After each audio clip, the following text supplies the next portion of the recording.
कारोबारी, यानी आपने करेंसी नोट छापे हैं और फैला दिए और अखराजात पूरे किए।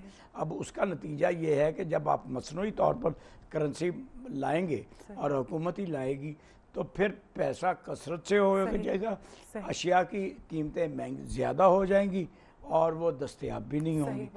तो ये गलत माशी पॉलिसी है जिसने हमें ये दिन दिखा रहे हैं। बिल्कुल, हम इस पे मजीद बात करते हैं और यहाँ पर मतलब मौजूदा जो हुकूमत है उनको भी हम छोड़ तो नहीं सकते, उनको भी हम क्रिटिसाइज तो करेंगे बिकॉज वो जवाब दें, वो इस वक्त हैं हुकूमत में, उन पे बड़े इल्जाम हैं। बात कर रहा था कि बिल्कुल आप सही कह रहे हैं, लेकिन उन पे जो इतने करप्शन के जो उन पे इतने इल्जाम हैं उस हवाले से हम बात करेंगे, लेकिन ये कि उससे पहले हम एक कॉल लेते हैं। जी अस्सलाम वालेकुम। हेलो अस्सलाम वालेकुम, कैसे मिजाज हैं असद? क्या ना जी, बिल्कुल खैरियत है, शुक्र अल्लाह का। ये आपके मेहमान जो हैं इनको मेरी तरफ से सलाम। अभी मैं बात सुन रहा हूँ, बात ये है कि परवेज मुशर्रफ के बारे में जो बातें हो रही हैं ना जी, इससे मेरी गुजारिश ये है कि फौज जो है इसने इस पाकिस्तान को एक एटमी ताकत बनाया। आज पाकिस्तान एक एटमी ताकत है, दुनिया के अंदर 7वें नंबर की ताकत है। ये पाकिस्तान को कमजोर नहीं है। ये आप शख्सियतों की वजह से, अगर उनकी बेईमानियों की वजह से ये पाकिस्तान खोखला हो रहा है तो इसका मतलब ये नहीं कि फौज ने ये किया सब कुछ। फौज ने पाकिस्तान को एक 7वें नंबर की ताकत बना दिया है। अब पाकिस्तान को जमहूरियत की जरूरत है।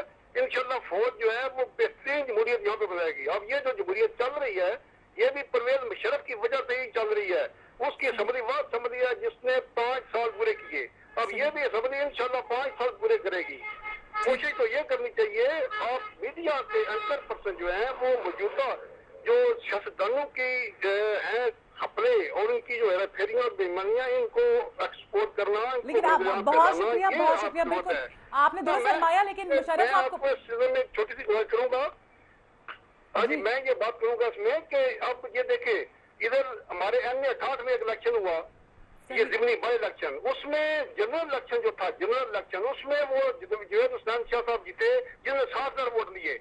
अब बाई इलेक्शन में 90,000 वोट लेके वो दूसरा शफकतुल्लाह बलोच साहब जीत रहे हैं। आपने मीडिया के ऊपर किसी ने ये जिक्र नहीं किया। मेरा कहने का मतलब ये है कि मीडिया जो है ना वो अगर थोड़ा सा, क्योंकि पाकिस्तान की बुनियाद मीडिया के ऊपर ज्यादा मीडिया को क्रिटिसाइज नहीं कर। अच्छा चलिए, बहुत शुक्रिया कॉल करने का।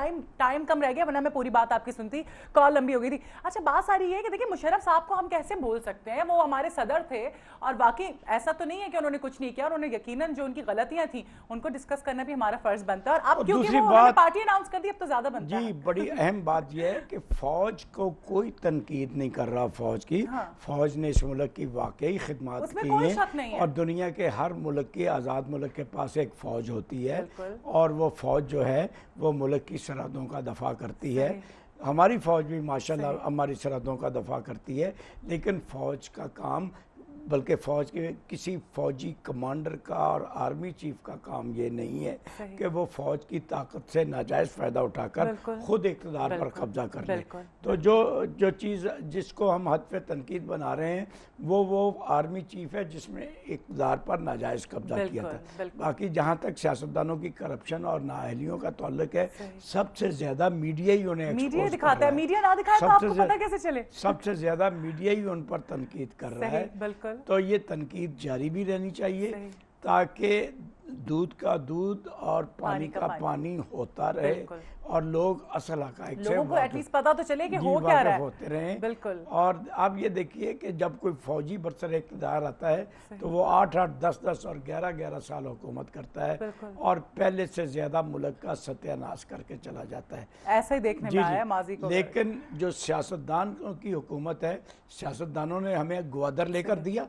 ग्वादर की बंदरगाह एक सियासी वज़ीर आज़म मलिक फ़िरोज़ ख़ान ने लेकर दी और इसी तरह उससे पहले जो आज़ाद कश्मीर को जितने हिस्से को आज़ाद किया कराया वो सियासी हुकूमत के फौज नहीं, लेकिन फ़ौजी हुक्मरान के दौर में तो हमने सियाचिन को आया और सियासतदानों के दौर में इस मुल्क को एटमी ताकत बनाने का आगाज़ हुआ और एक सियासतदानी के दौर में पाकिस्तान के सियासी एटमी ताकत होने का ऐलान किया गया। ये काम भी सियासतदानों ने किया। लिहाजा अगर आप बैलेंस में रखें, पलड़े में रखें तो कौन बारी आता है वो सामने आ जाएगा। सही। अच्छा, आप क्योंकि टाइम हमारे पास बहुत कम है तो हम आप बात ये करेंगे एनआरओ केस की मोहलत की जो समाअत है वो आज है। आप मुझे बताएं आप क्या देख रहे हैं आगे मामलात, क्या असरात आप देख रहे हैं इससे मरतब होंगे? देखें, बात यह है कि एनआरओ केस पर नजर सानी की दरख्वास्त आज तीसरी दफ़ा दी गई। बिल्कुल। और सुप्रीम कोर्ट इसका आज फैसला करेगा। कि इसको मज़ीद मुलतवी करना है, इल्तवा की दरख्वास्त दी गई है या नहीं, ये तो सुप्रीम कोर्ट का काम है, वो क्या फ़ैसला करती है।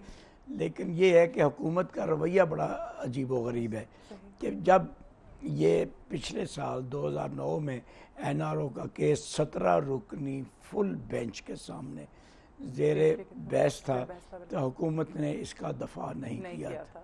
जब 16 दिसंबर 2009 को फैसला आ गया और मुत्तफ़िक़ अलैह फैसला आया और NRO को खिलाफ आइन, खिलाफ कानून, और ये खिलाफ कानून होना मुअस्सर बेमाजी करार दिया गया, तो उसके बाद जब हुकूमत के कुछ बड़े बड़े लोग इसके शिकंजे में आए क्योंकि NRO ख़त्म हो गया था, मुकदमात असर नौ ऑटोमेटिकली ये ज़िंदा हो गए थे, तो उन्होंने फिर इस पर नज़र सानी की दरख्वास्त दी।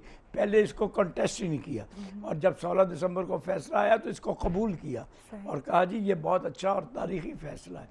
अब अपने ही मौक़िफ़ की तरदीद करते हुए हुकूमत ने नज़र सानी की दरख्वास्त दी, उसको अल्तवा की दरख्वास्त दी, दूसरी दफ़ा दी, अब तीसरी दफ़ा दी है।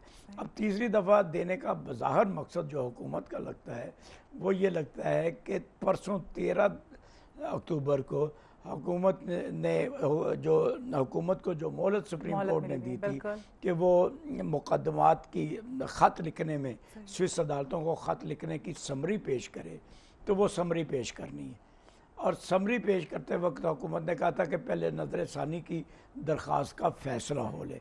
अब उसको इल्तवा में डाला रहा है ताकि 13 अक्टूबर वाले मरहले को फिर आसानी से वो मिलती हैं। असल वजह क्या है? अब ये है कि नैब के जो है नए चेयरमैन मुकर्रर किए गए, उनका तकर्रर मुतनाज़ा हो चुका है और अब वो जब 13 अक्टूबर को अगर पेश हुए तो उनके तकर्रर को भी चैलेंज किया जा चुका है। अच्छा, वो लॉन्ग मार्च की भी बातें हो रही हैं इस हवाले से।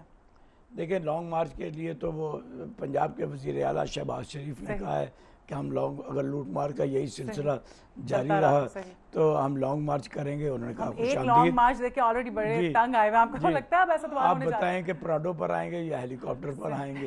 तो ये सियासी जमातों के दरमियान ये स्टेटमेंट है या बाकी ऐसा कुछ होने जा रहा है? ये चश्मक चलती रहती है, हमें नहीं मालूम कि आइंदा हालात में क्या होगा। सही, ठीक। तो यानी आपको सूरत हाल क्या लग रही है? कुछ बेहतरी आपको नजर आ रही है कि नहीं नजर आ रही? देखें, अभी तक तो हालात में बहुत ज़्यादा इंतशार की कैफियत है और कोई बेहतरी के बहुत ज़्यादा आसार जो हैं वो नज़र नहीं आते। लेकिन मैं समझता हूँ कि अगर दो काम इस मुल्क में होते रहे, एक अदालतें आज़ाद रहीं, मीडिया आज़ाद रहा और दूसरा एहतसाब का कड़ा अमल शुरू हो जाए जो अभी तक शुरू नहीं हो सका।